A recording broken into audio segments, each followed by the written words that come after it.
It's locked, all right. Tippett has made an egregious error. It's time we talked.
These scowls can be so ferocious. I'm not sure I can defeat them without becoming stronger. To drink blood is so tempting.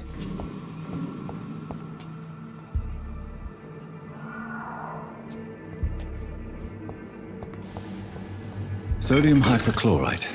Dangerous to administer, but efficient in the proper dosage.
I cannot enter.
How long's it going to take to fix me properly? A month?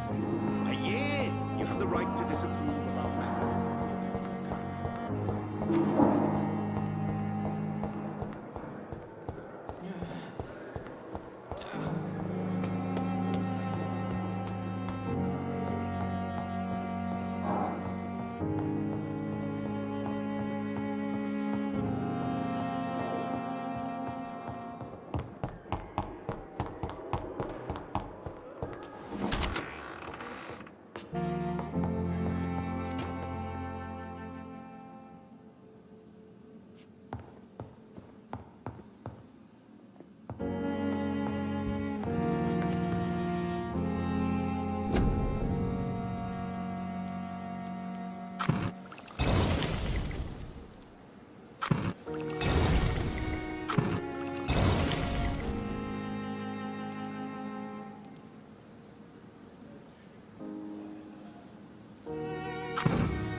Good evening, nurse. Good evening, Doctor.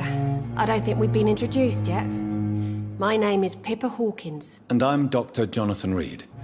Dr. Swansea has recently offered me a position in this hospital. Well, it's a euphemism that your help will be appreciated, Doctor.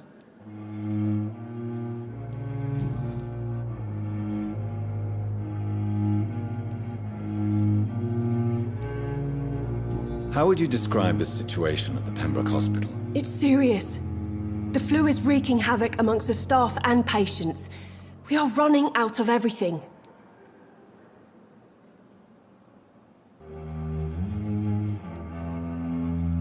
Nurse Hawkins, the Spanish flu won't last forever. Even the Black Plague didn't kill everyone. I wish I could believe you. But what if this epidemic was worse? What if in the end, nobody was spared? You must get a hold of yourself, nurse. Sorry, I'm exhausted. No one has any idea when this epidemic will be over.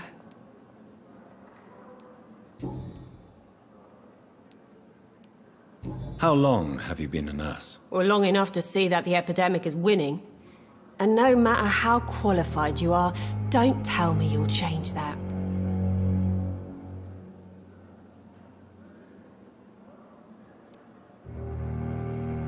You're right.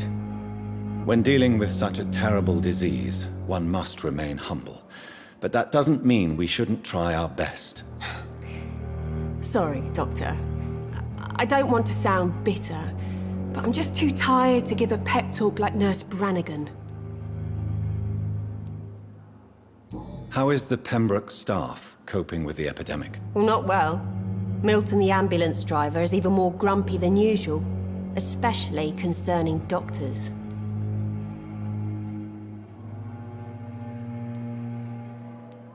Why does Milton dislike doctors? I don't know. Just ask him. But be warned, Milton is not the chatty type.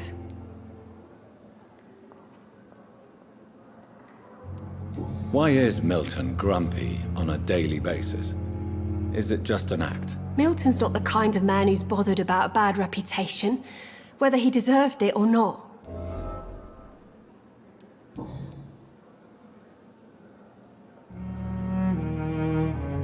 Pepper, I know you're very close to Milton Hooks. Yes, Milton Hooks is my man.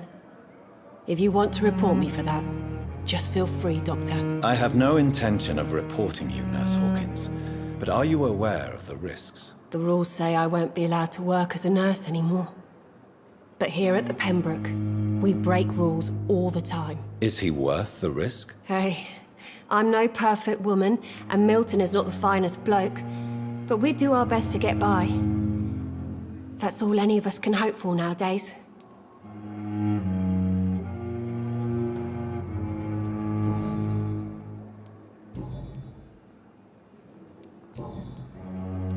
Goodbye, Nurse Hawkins.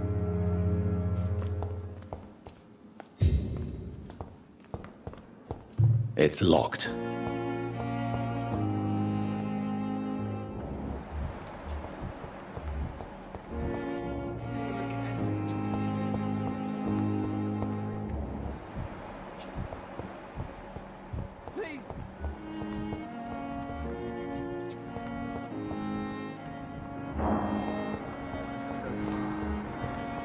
This shift never ended.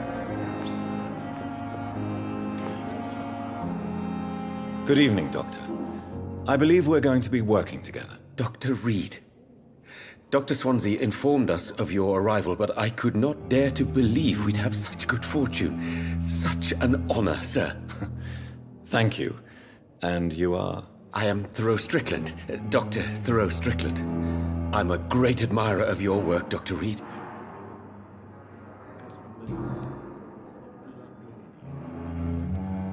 Please, could you tell me something about yourself? I'm a great admirer of your work concerning blood transfusion, Dr. Reid. I run my own experiments. I'm convinced it's the future.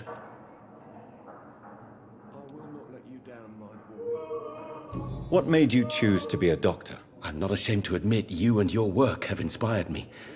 I am honored to have the opportunity to work by your side.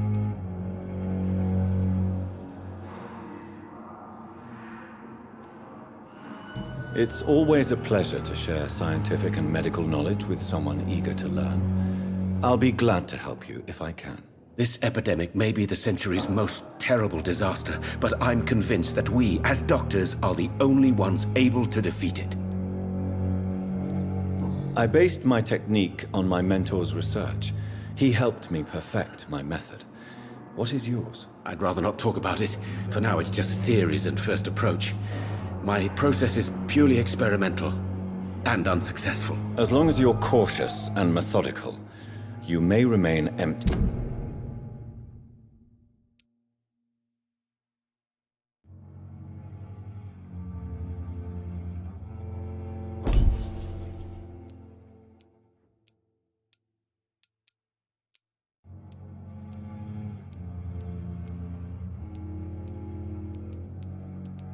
Handed, but you won't fail. You're not the first one to warn me, but I am convinced knowledge is the main weapon against the ravages of this epidemic. What can you tell me about the Pembroke? Well, it has always been an honor to work with Dr. Swansea, but with your arrival, I can't think of a better opportunity to learn about blood transfusion. Do you need help with anything in particular? Well, yes, maybe. I'm waiting for a batch of products I ordered for my personal research, yet my supplier seems to have vanished. Do you want me to play the errand boy for you? Oh no, Dr. Reid. But if you went personally to his shop, what with your reputation and all, he wouldn't dare to refuse the products I need. I see. Well, give me the address, for I may pass by if I have time. You seem quite optimistic. It's a rare and precious attitude in these difficult times. I'm convinced that this epidemic is a test of endurance and dedication for us men of science. Questions remain about our capacity to resolve the situation. True. Last summer, during the first wave of the epidemic, I used to joke with Milton about the extra work. We're not smiling now.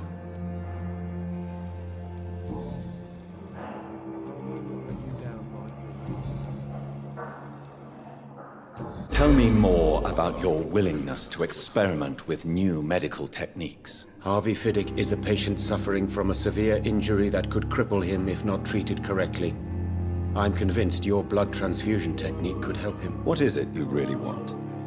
To save him, or to prove your point? Fair question. I want nothing but to save my patient, Dr. Reid. Especially since I know Mr. Fiddick's story. Tell me Mr. Fiddick's story. Our first diagnosis was compromised because Mr. Fiddick lied to us about the real origin of his injury. He first claimed it was an accident. But why would he hide such crucial information from us? Because he is a proud father, ashamed of putting his children at risk because of his own negligence. This personal involvement could also appear to be a lack of impartiality. You must know that a good surgeon must remain neutral. I agree. But that does not excuse Dr. Ackroyd's behavior, a man who did not even take time to converse with his patient. Do you think keeping his distance was a mistake? All I know is that I'm taking care of human beings with desires, hopes, and fears. Not some biological machine comprised of blood, bones, and flesh.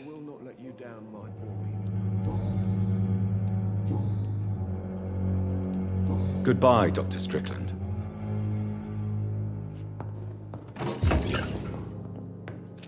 This hospital seems to be... But in the circumstances... You always knew the words to calm the children, Ellen. As for me... Good evening, sir. I'm Dr. Reid.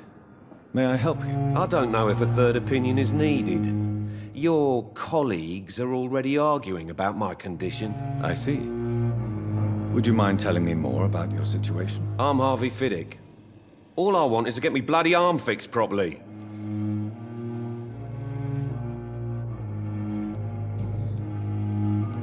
Tell me about yourself, Mr. Fiddick. I'm just a regular guy waiting to get his arm fixed, so I can return to work and to my family. I was more curious about what you were doing before being hospitalized. I'm a carpenter, and a good one too. But that means I need both arms to feed my family, Dr. Reid. Tell me about the doctors who are arguing about your case. Strickland and Aykroyd. They both want the best for me, but there's a lot of pride there. Doctors are no different from carpenters, it seems. What do you mean? I often had professional arguments with rivals on a building site. Difference is, I disagreed about wooden nails, not flesh and bones. Are you satisfied with your treatment here? Well, it's clear that I've chosen a bad time to be injured. Forgive my bluntness, but you seem overwhelmed by cases of the flu. I won't lie to you about it. I'm afraid we are. Are you sure you don't want to operate yourself, Dr. Reid? I have the feeling you're very capable. And your colleagues seem to think so too. In other circumstances, you would be right. But for now, I don't think I can take on the responsibility. My apologies.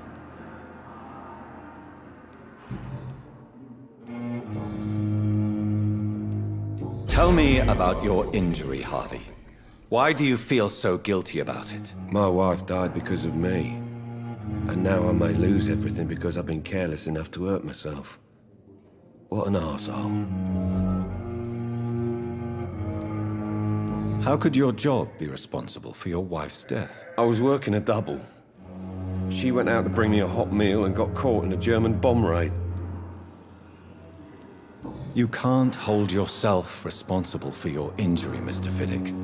Unless you tried to hurt yourself. Of course I didn't hurt myself. But I can't work until my arm is fixed. My children need to eat, Doctor.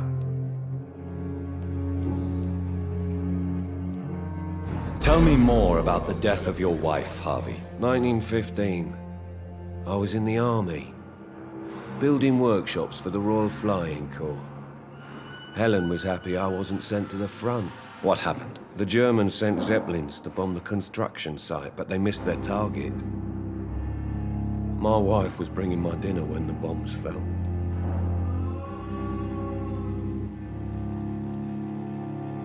I'm sorry for your loss.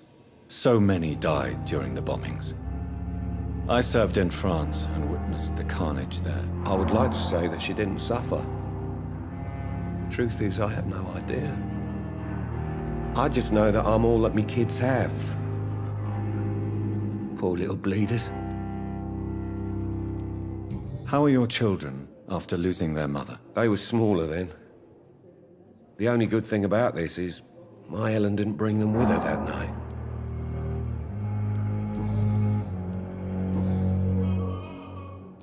Goodbye for now, Mr. Fiddick. I'll see you later. You always knew the words to calm the children, Helen. As for me, what a bloody idiot.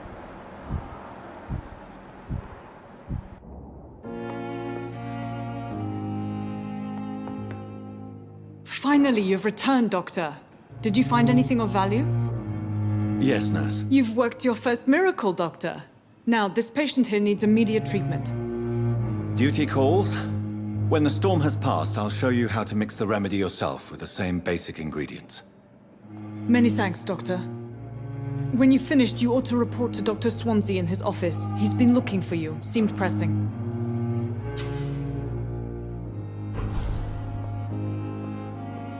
My sweet girl. Reads me like a book. I never could keep anything from her. Dr. Reid, may I help you?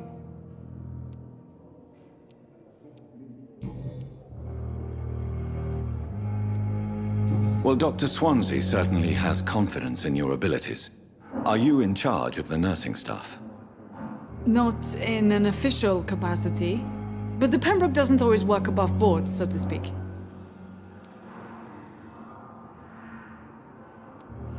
How is the duty roster organized? Everybody works until they can't. If there's time, they'll eat a meal and shed a silent tear. What about medical protocols? Dr. Reid, we don't have the money and resources here at the Pembroke like they do in the West End. We do what we can.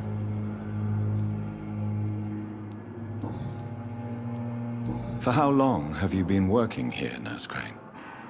I first volunteered at the Pembroke in 1911, a few months after Dr. Swansea was appointed. And before you arrived here? If you must know, this was my first job.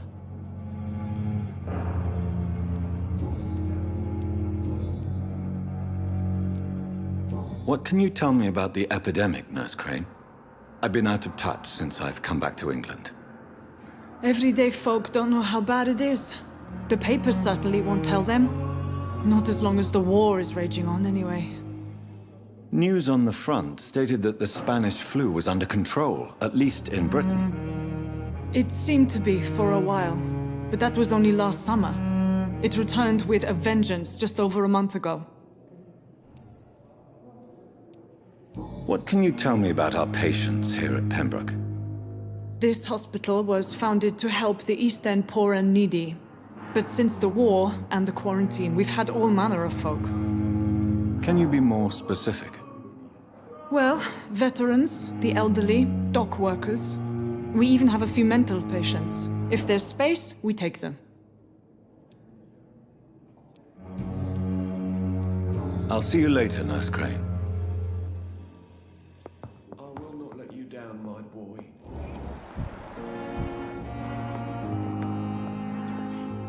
Good evening, sir. I'm Dr. Reid. I believe we're going to be colleagues. Reid? Yes, I've been informed about your arrival. I'm Waverly Ackroyd. Welcome aboard, I suppose. Does my arrival inconvenience you in some way, Dr. Ackroyd? Let us just say that I don't particularly share Dr. Swansea's enthusiasm for hiring you. What we need here are reliable professionals, not overrated dabblers.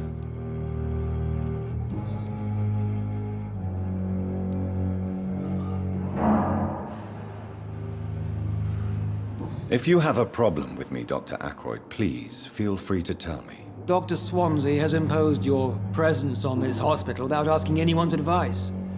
The benefit of his position. But I don't agree with it. I know we've never met before, but I believe this hospital could use all the help it can get. You will agree with that, I'm sure. Oh, but I have heard about you, Dr. Reid. Of course, you can't say the same about me, since I have not wasted my time courting the press.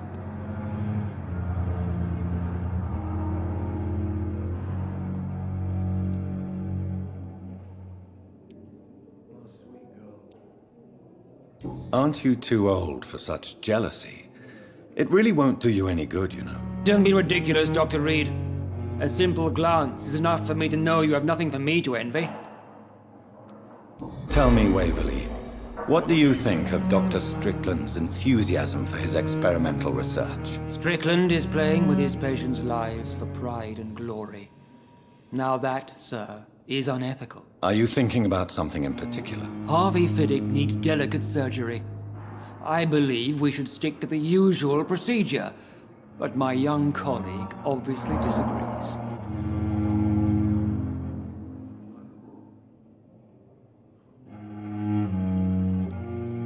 And are you not afraid that your rivalry with Strickland may be blinding you? Rivalry? I guess you could call it that. But I will never be childish enough to let my personal feelings affect my judgment. Why do you wish to lead this surgery? I strongly believe that Mr. Fiddick should not be butchered to test an unproven procedure.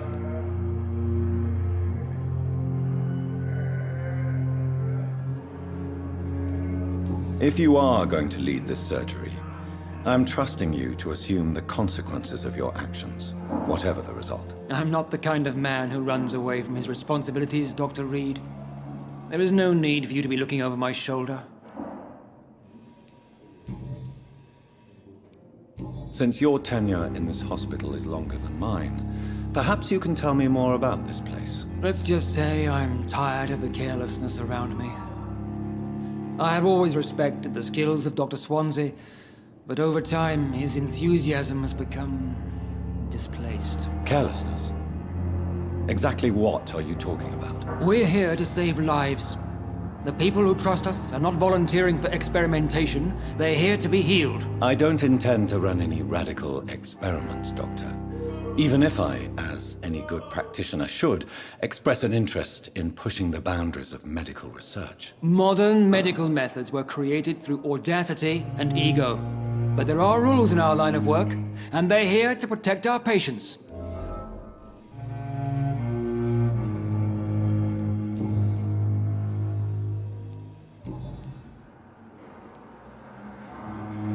I don't know what you've heard about me, but I have already proved my value as a practitioner. I don't question your skills, Dr. Reid, but your motive. Is it money, fame, or are you truly dedicated? And what exactly is that supposed to mean? I served in the war just like you. But unlike you, I did not use the wounded to play the modern sorcerer. Be careful what you insinuate, Dr. Ackroyd. I only want you to admit you used those men to improve your theories.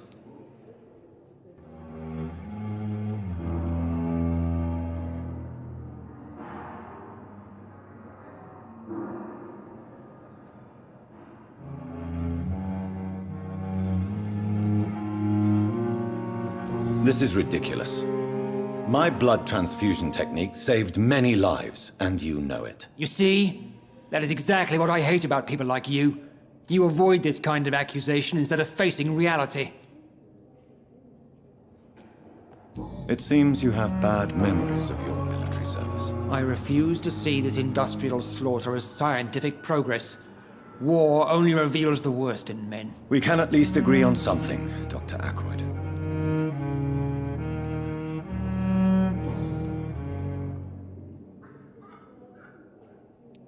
Thank you for your time.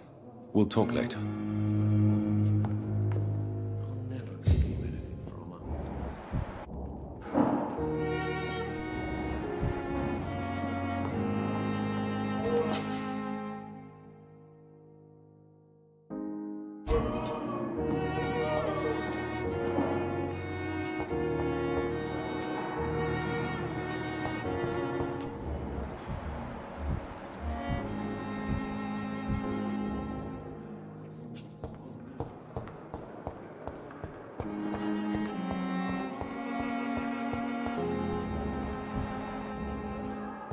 You are going to reveal all your secrets to me, even the darkest thoughts in your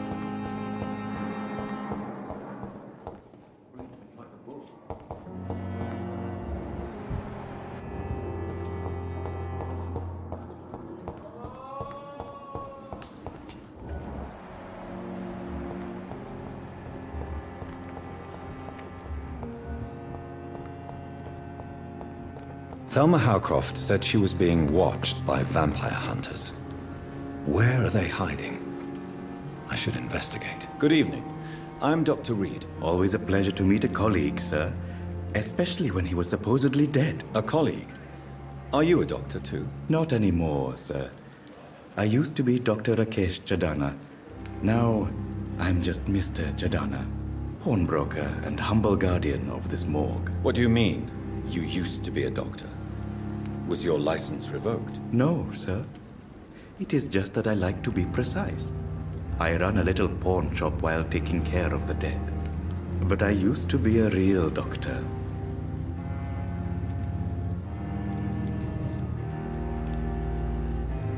Do you work here alone? Yes, very easy work, sir. All I have to do is watch a few bodies. The situation was very different when the main morgue was still open. Why do you have to watch these bodies? Because these poor fellows have no names. We keep them in case someone comes looking for the missing. Sadly, very rarely happens. Why close the hospital's main morgue? It was for sanitary reasons after the beginning of the epidemic. Cadavers had to be moved to the nearest mass grave.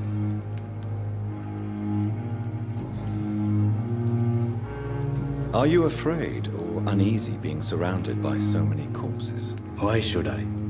These bodies are empty vessels. Flesh left to decay. Poof. No soul anymore. All gone. An interesting point of view. And quite an exotic one, too. Most people fear, or at least have a respect, for dead flesh. Sir, as a medic during the war, I learned to face my death and the death of others. It's the pain we have to tame, not death itself.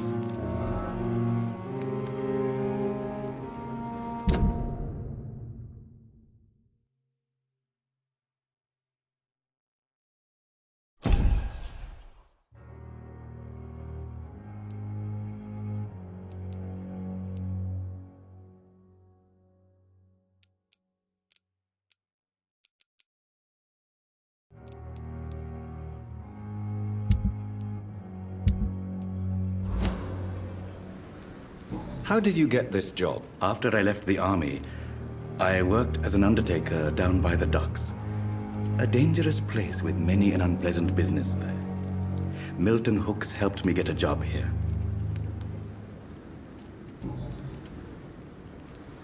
Have we met before? I don't think so, sir. Why? When we first talked, you said you were glad to meet me since I was reported dead. Funny story, sir. Your sister came here a few nights ago. You were missing, and she was looking for your body. She must be very relieved now.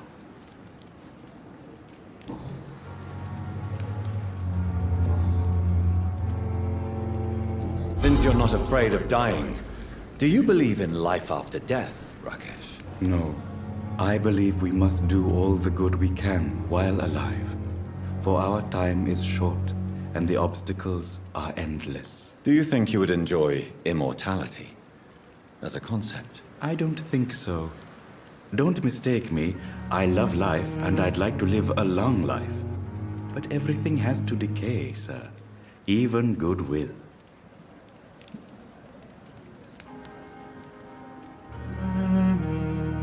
So you're ready to die?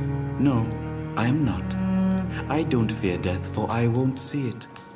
What troubles me is the pain my death will inflict to those I know. You're a wise man, Mr. Chidana. No, Dr. Reid. I am a foolish man. But I like to think otherwise. Do you really believe goodwill cannot last? As I said, sir, everything decays.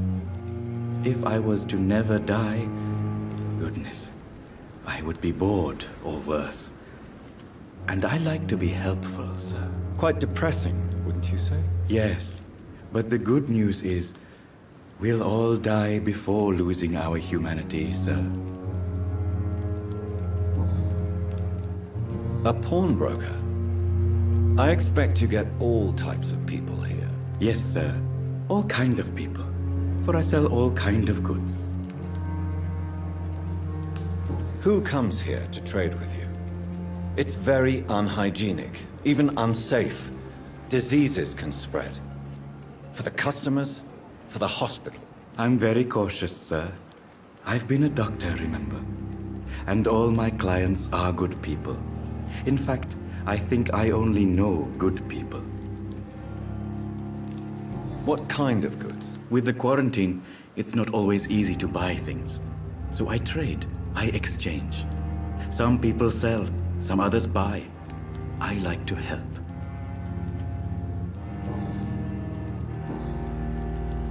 Please show me what you have to sell. Of course. It's just trinkets and curios, really. But I'm sure they can be useful.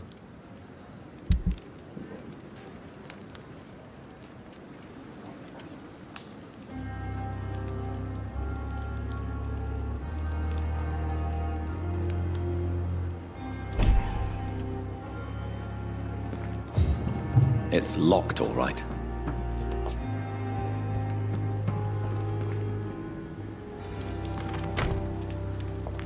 I'm sorry you ended up on my plain and cold medical bench, sir. I understand you must be very angry about this unfair situation. I managed to arrange to have you buried in the same mass grave as your wife. I hope that might help. It's locked, all right.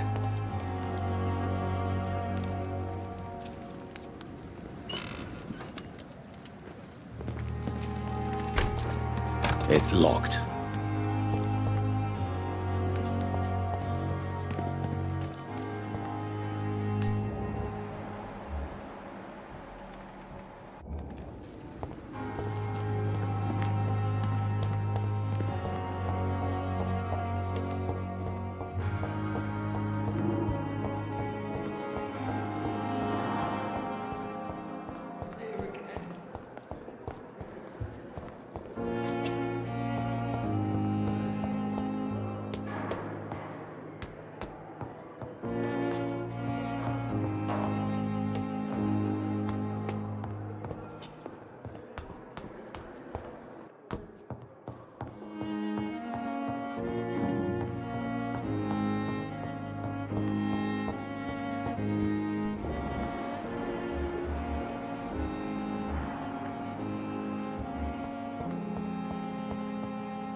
Please, Jonathan, come in.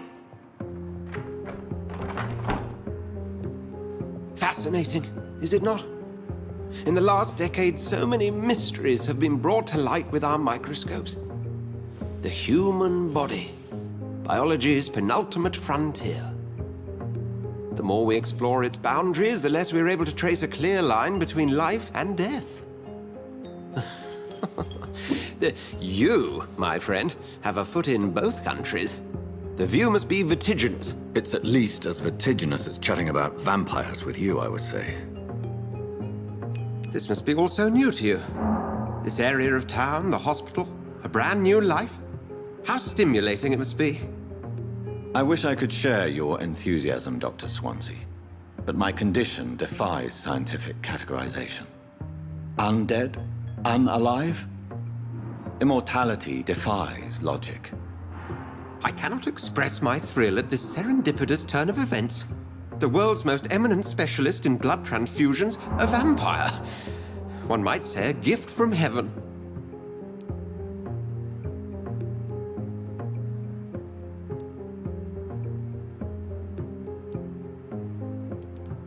There is an absurd poetry to my situation. Physician, heal thyself. Forgive me. I've been an admirer of your work for a long time, and now you are so much more than a brilliant physician. And please, call me Edgar.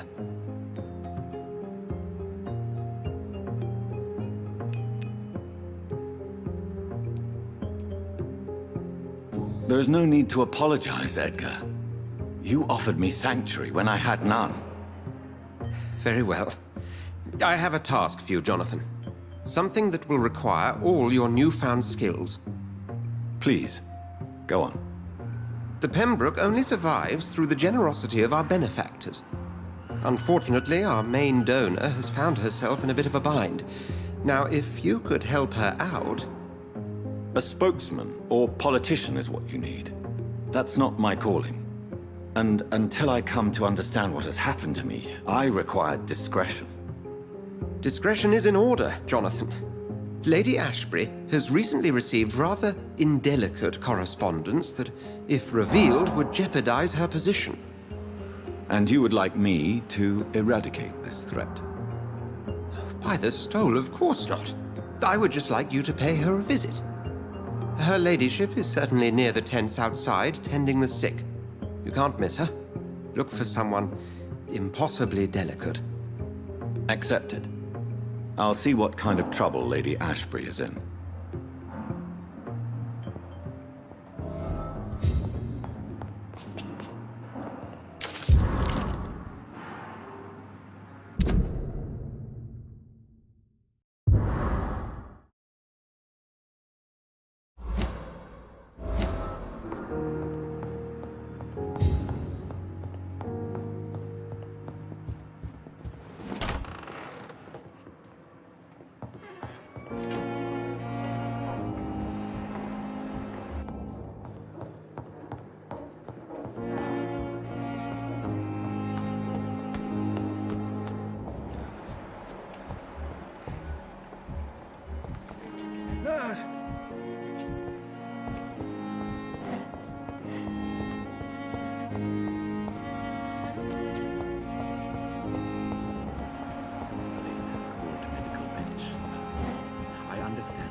situation. I managed to arrange to have you buried in the same mass grave as your wife. I hope that might help.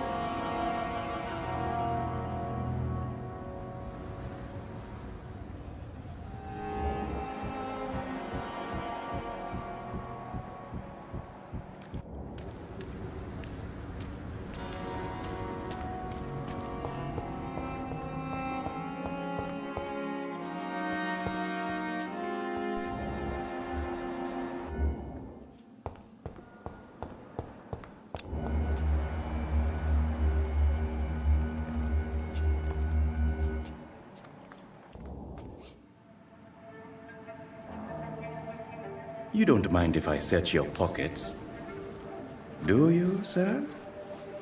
You won't need any of these anyway. I'm not stealing from you, mister. I'm only redistributing your belongings to people who need them more than you. You see, no one has claimed your body, sir, so it would be such a shame to bury you with your valuables. I will not forget you, sir, and I thank you for your generous donation.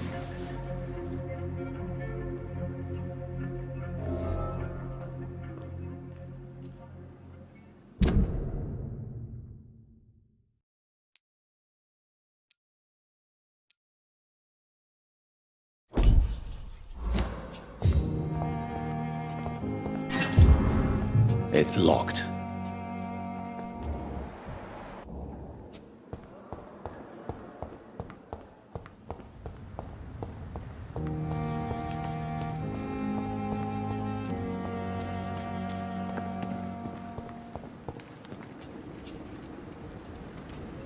Good evening, Dr. Reid. Such a pleasure to see you again. Have you heard of someone blackmailing people in the hospital? Pardon me, sir, but I have no idea what you're talking about. How dare you steal from the dead, Rakesh? Is that what your pawnbrokers is really about? These people are dead, sir. What they possessed could be useful for the living, and I'm sure they would agree if they could speak.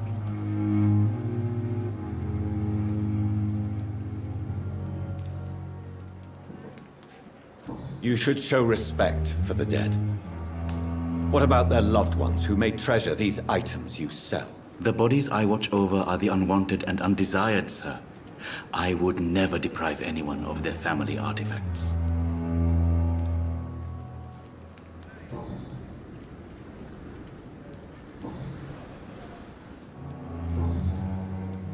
Goodbye, Mr. Chidana.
Good evening, Dr. Timmons. Dr. Reid, any good news to share? Have you heard of any underhand dealings going on in this hospital? I have no time for such triviality, my dear colleague. We're here to save lives.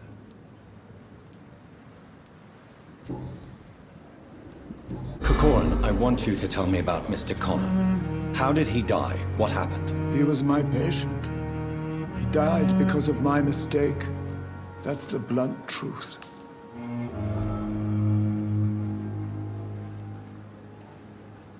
What was the nature of the mistake? It was a twofold error. My diagnosis was wrong, and the administered dosage was too strong.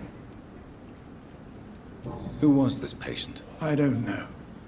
Some sick man from the docks, maybe a fisherman. I had no time to talk with him. No one claimed a body. Why not stop practicing? Are you mad? I killed that man, I admit it, and it won't happen again. I have saved so many lives since then.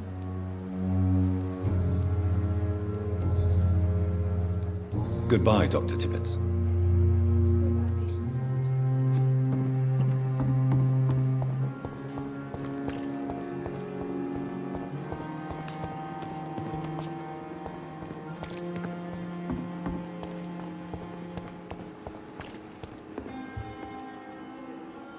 The flu took my dear wife, Emily. I take comfort knowing we'll soon be together again. Mr. Rainfield, that's no way to talk. You're in good hands here, and we'll be up again soon enough.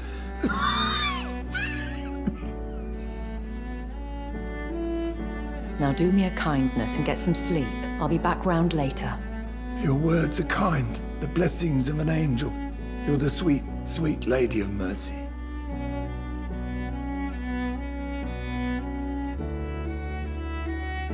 Good evening, Dr. Reid.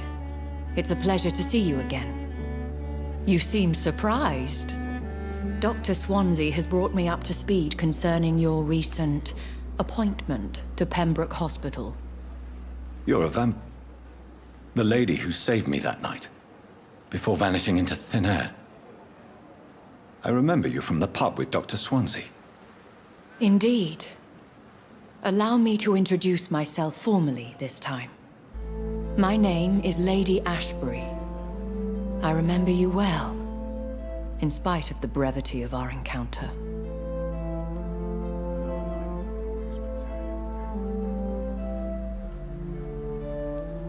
Apologies.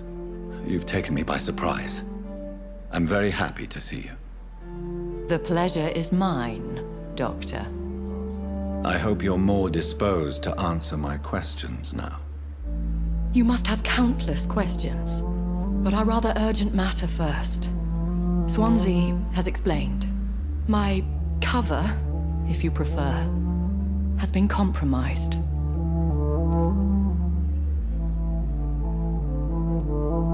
Dr. Swansea has commissioned me to be your agent in this matter. You could start by explaining what's amiss. These past insufferable weeks, I've been the victim of extortion. I've made a first payment, but the blackmailer grows greedy. I must refuse his most recent demands. Please continue. Every detail is essential. I'm your man. My embarrassment in this matter is eclipsed only by my shame at having put the hospital at risk. The threat from our anonymous scoundrel is clear. A list of dates. My visits coinciding with the dates of suspicious patient deaths due to massive blood loss. I'll take care of it. Do you know where I should start? If that was the case, I'd settle the matter myself. You could talk to our local gossip, Harriet Jones. Not a pin drops here without her hearing about it. I'll meet that woman now.